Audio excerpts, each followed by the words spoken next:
మిత్రులారా నమస్తే. నేను మీ తానాజీ పాటిల్ మాట్లాడుతున్నా.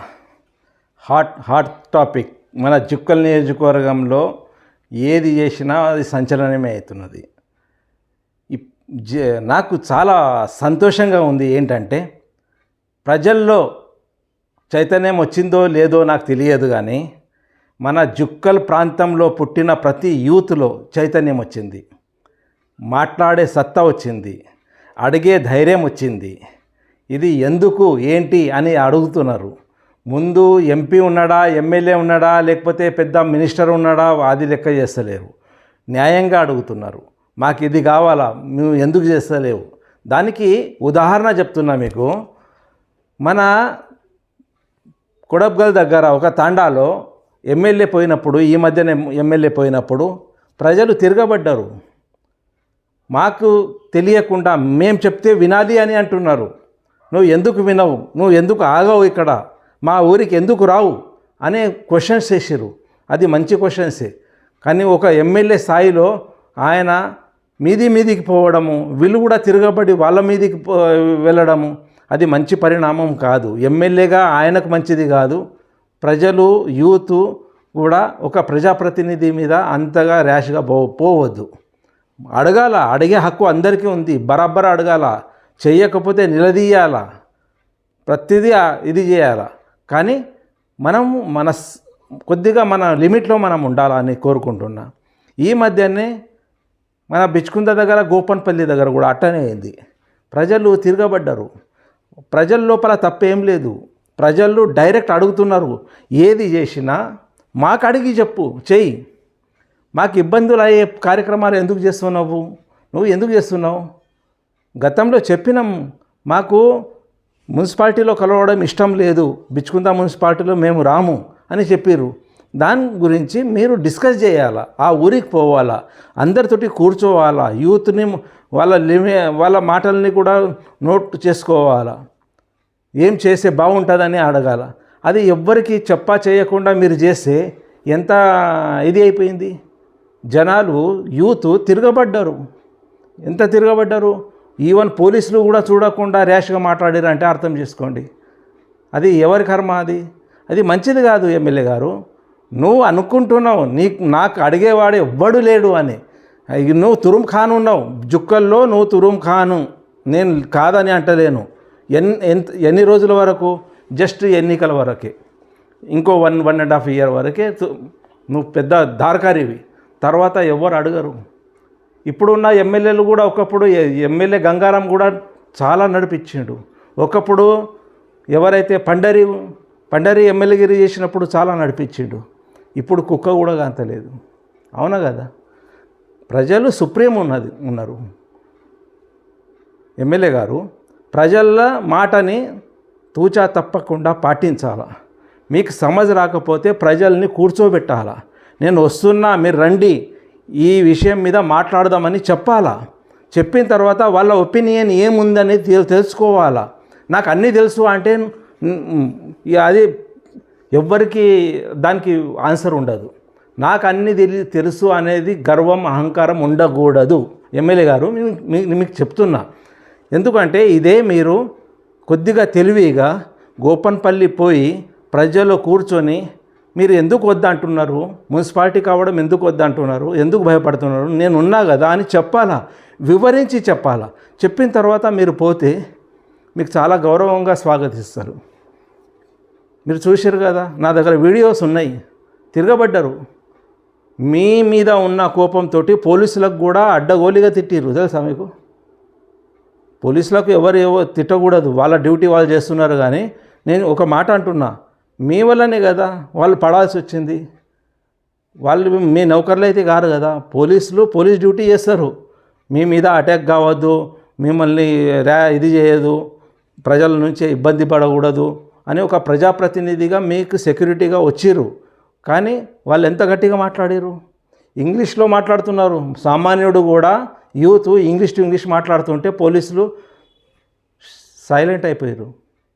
ఇది కాకూడదు. ఎమ్మెల్యే గారు, మీరు చూడాలా, చూసి నడుచుకోవాలా.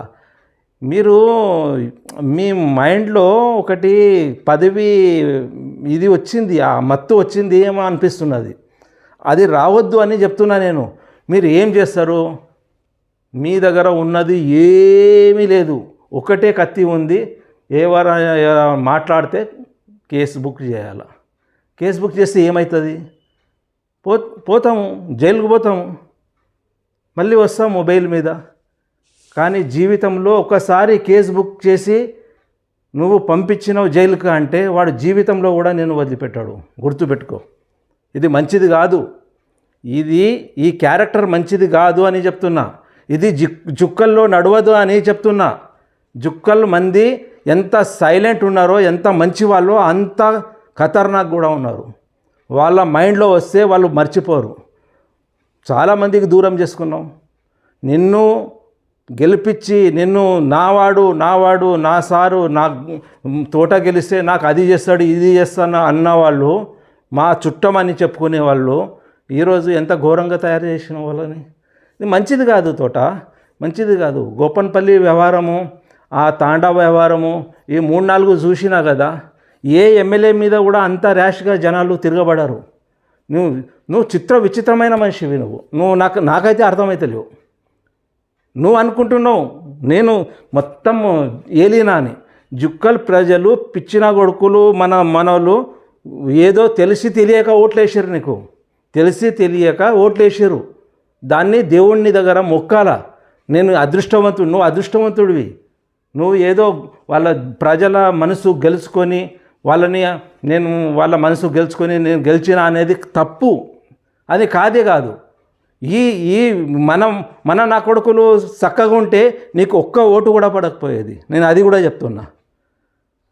గంగారాం కానీ, అరుణతార కానీ, షిందే కానీ వీళ్ళు చక్కగా ఉంటే వీళ్ళే ఎప్పటికీ ఎమ్మెల్యే అయ్యేవారు. ఈరోజు వాళ్ళ మీద ఉన్న కోపంతో నీకు ఓట్లేసి గెలిపించినందుకు నువ్వు ఎందుకు గొడవ పెట్టుకుంటున్నావు అర్థమైతే లేదు. ఎవరైనా నీకు ఒకటి చెప్తున్నా, రాజకీయ నాయకుడు, నువ్వు ఒక ఎమ్మెల్యే, ప్రజాప్రతినిధివి. ఎవరైనా క్వశ్చన్ వేస్తే వాళ్ళకు దగ్గర పిలిచి, నాయన అది కాదు, నువ్వు తప్పుగా అర్థం చేసుకుంటున్నావు, ఇది ఇట్లా అని వివరించి చెప్పే సామర్థ్యం నీ దగ్గర ఉండాల. అప్పుడే నువ్వు ఎమ్మెల్యే. వాడు అరే అంటే నువ్వు అరే, వస్తావా అంటే నేను వస్తాను, చూస్తావా అంటే చూస్తా. ఇదే ఏంటి? నాకు అర్థమైతే లేదు. నీ వీడియోలు చూసిన తర్వాత నాకు విచిత్రం అనిపించింది. ఈయన జర్నలిస్ట్ అట్లా అవుతాడు అనిపించింది. నేను జర్నలిజం చేసినా అని అన్నావు కదా. ఇది జర్నలిస్ట్ మాట్లాడే పద్ధతి, ఇట్లా వ్యవహారం చేసే పద్ధతి కాదు అనిపించింది. అది ఎవ్వరికి ఏం కాదు తోట, ఎవ్వరికి ఏం కాదు. నువ్వే నష్టపోతావు. నిజంగా చెప్తున్నా, నువ్వే నష్టపోతావు. ప్రజలు ఏం చేస్తారు? ఓట్లు వేసేందుకు భరిస్తారు. పోనీ అని చేస్తున్నావు. నేను ఉన్నట్టుగా చెప్తా. నువ్వు తప్పు చేసింది కూడా చెప్తున్నా, ఒప్పు చేసింది కూడా. నువ్వు హల్చల్ చేస్తున్నావు. పనులు అయితే ఏం జరగలేదు, చేసినట్టు అన్ని ఫోటోలు దిగుతున్నావు, అంత ఇది చేస్తున్నావు, చేసినట్టే ఇది చేస్తున్నావు. నీ శిలాఫలకాల మీద తోట లక్ష్మీకాంతరావు అని రాసుకుంటున్నావు. అన్నీ బాగానే ఉంది. అది అయిన తర్వాతనే అది మద్నూరులో, ఇప్పుడు కౌలాస్లో కానీ, మన నిజాం సాగర్లో కానీ పర్యాటక కేంద్ర ఇది ఫండ్స్ వచ్చినాయి. ఇప్పుడు నిజాం సాగర్కి 10 కోట్లు దగ్గర వచ్చేసినాయి. అది కేంద్రం ఇది చేసింది, మనమైతే ఇది చేయలేదు కదా. అట్లా మీరు కూడా, నువ్వు అంట, నేను ప్రజల మాట్లాడతా భాష. నాకు అది నువ్వు, మీరు, ఆహా గౌరవాలు నాకు పెద్ద ఇది అనిపించదు. నువ్వు అని ఒక ఫ్రెండ్లీగా చెప్తున్నా. తోట నేను ఒక ఎమ్మెల్యే గారు సార్ చేతులు కట్టుకొని సార్ అనే దానికన్నా ఉన్నట్టుగా చెప్తున్నా. మంచి పనులు చేస్తున్నావు, కానీ మంచి కన్నా ప్రజల్లో వ్యతిరేకత పనులు ఎక్కువ చేస్తున్నావు. అది మంచిది కాదు అని చెప్తున్నా. ఎందుకంటే ఒక ఎమ్మెల్యే ముందు ప్రజలు వచ్చి పోలీసుల ముందు ఎమ్మెల్యే డౌన్ డౌన్ అని అరుస్తున్నారంటే ఏమనుకుంటున్నావు? ఇంకెవరన్నా ఉంటే నువ్వు మొండి దిమాకు ఉంది, మొండి మనిషి ఉన్నావు కాబట్టి నువ్వు ఏమవుతుంది అని అనుకుంటున్నావు. కానీ ఇది విషబీజాలు పడుతున్నాయి నీకు. నీ ఎన్నికల అప్పుడు నువ్వు ఊహించుకోలేని పరిస్థితి ఏర్పడవచ్చు అనిపిస్తున్నది నాకు. జరుగుతుంది. నీకు ధైర్యం ఉంది, కాన్ఫిడెన్స్ ఉంది. కాన్ఫిడెన్స్ మామూలు కాన్ఫిడెన్స్ ఉంటే నేను ఏమనకపోయేది. నీకు అతి కాన్ఫిడెన్స్ ఉంది, ఓవర్ కాన్ఫిడెన్స్ అంటారు దానికి. అది మంచిది కాదు, ఎవ్వరికీ మంచిది కాదు. మీరు కూడా మారండి, మనం మారాలా, చెప్పాలా, ప్రజల్లో రావాలా, బిచ్చుకుందా పోవాలా, పోయిన తర్వాత సెంట్రల్ ఎలక్ట్రిసిటీ సిస్టమ్ ఎందుకు ఆగుతున్నది, ఏం ప్రాబ్లం ఉంది అని చెప్పాలా. ఎవ్వరు అడగకపోయినా కూడా మీరే చెప్పాలా. ప్రజల్లారా ఏమనుకోవద్దు, మీ ఓట్లతోటి గెలిచిన దయచేసి మీరు అనుకునేది చాలా తీరని ఇది ఉంది, చాలా మంచి ప్రాజెక్టు, అది కంపల్సరీ కావాల్సింది. గతంలో మనకు మోసం చేసి ఉండొచ్చు కానీ నేను మాత్రం మోసం చేయను. ప్రజల్లారా దండం పెట్టి చెప్తున్నా అని చెప్పాలా. నీకు ఏమైంది చెప్పడానికి? ప్రతిదీ అడగాల, ప్రతిదీ. అది లేకపోతే అసలు కేరే చేస్తలేవు. ఇది చేదు అనుభవాలు ఎన్ని గణం అవుతున్నాయంటే నాకే విచిత్రం అనిపిస్తున్నది.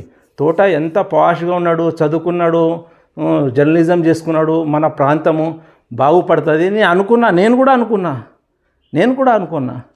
తర్వాత నీ వ్యవహారాలు విచిత్రంగా తయారైపోయినాయి.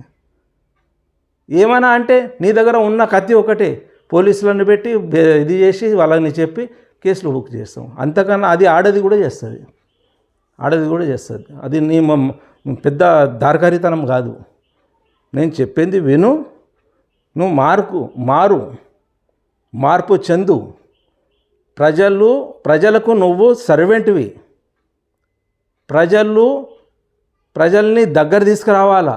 ఎక్కడైనా ఇబ్బంది అవుతుంటే పిలిచి నాయనా మీకు ఇబ్బంది అవుతున్నది, మీ మనసులో చాలా బలంగా ఉంది, ఈ పని ఎందుకు అవుతలేదు, ఈ పని చేస్తా, ఈ పని ఈ డేట్ నుంచి స్టార్ట్ చేస్తా, ఈ పనికి ఇంత బడ్జెట్ కేటాయించినాము, ఇంత ఫండ్స్ వస్తున్నాయి, ఇది జరగడమే ఆలస్యం, మీకు చేస్తా అని చెప్పాలా. వినయంగా ఉండాలా తోట. ఒక నాయకుడు ప్రజల పట్ల వినయంగా ఉండాలా. అది కనబడాలా తోట. ఎందుకంటే జీవితం చాలా చిన్నది. నీకు ఎమ్మెల్యే టికెట్ దొరకడమే చాలా పెద్ద అదృష్టము. నువ్వు అనుకోవచ్చు నా ముందు ఎమ్మెల్యే ఎంత అని. ఎమ్మెల్యే పదవి కాదు, నువ్వు ఎమ్మెల్యే పదవి ముందు నువ్వు జీరో ఉన్నావు. నువ్వు ఒకసారి జడ్పీటీసీకి నిలబడి చూడు, మన ప్రాంతంలో జడ్పీటీసీకి నిలబడి చూడు, నీకు ఎన్ని ఓట్లు వస్తాయో తెలుస్తుంది. నీ స్థాయి ఏంటో తెలిసిపోతుంది ప్రజలకు. ఎవరైనా విమర్శించే వాళ్ళు, అడిగేవారు ప్రతి ఒక్కరు అడుగుతారు. వాళ్ళ మీద కక్ష పెంచుకోవద్దు. అది కక్ష పెంచుకుంటే నీ అంత మూర్ఖుడు ఎవ్వడు లేడు అనేది ప్రజలు అంటున్నారు.